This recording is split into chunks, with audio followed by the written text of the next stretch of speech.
C'est un événement planétaire pour ceux qui aiment et ceux qui apprécient moins, c'est comme ça. Exactement. Bintili, donc la sortie de Star Wars 8, vous l'avez vu? Oui, je l'ai vu en avant-première lundi. Alors Star Wars, les derniers Jedi est en salle aujourd'hui, 2 ans après le réveil de la Force. Alors faut-il présenter Star Wars, célèbre trilogie née en 77, univers de science-fiction créé par George Lucas.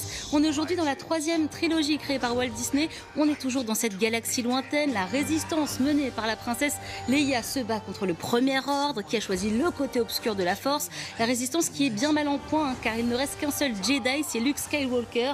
Mais il s'est exilé sur une île. Il a plus envie de combattre. Et dans cet épisode, c'est aussi un petit peu place à la nouvelle génération. On a d'un côté Rey, jeune femme sensible à la Force, et de l'autre, on a Kylo Ren, le fils de la princesse Leia qui a basculé du côté obscur. Extrait. Quelque chose sommeillait en moi depuis toujours. Ça s'est réveillé. Et j'ai besoin d'aide. Je n'avais senti une telle énergie à l'état brut qu'une seule fois. Laisse mourir le passé. Tue-le. S'il le faut. C'est la seule façon de devenir ce que tu dois être.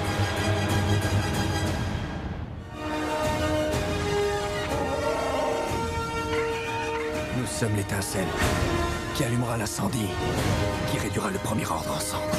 Il est temps d'accomplir ton destin.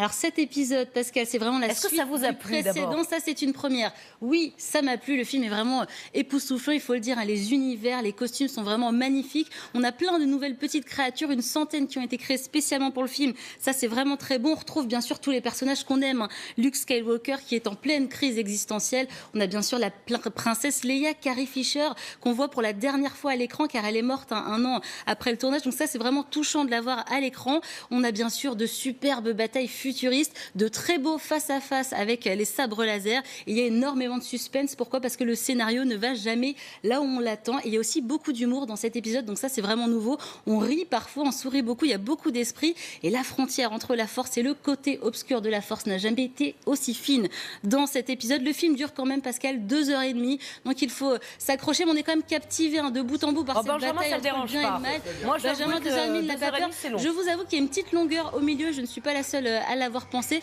mais globalement après à la fin ça repart vraiment bien, donc on reste captivé. Jérôme Vermelin pour LCI a rencontré Mark Hamill à Londres, c'est lui qui interprète Luke Skywalker depuis des décennies et il appréhende un petit peu notre acteur à la sortie du film. Écoutez. Le personnage de Luke avait un début, un milieu et une fin.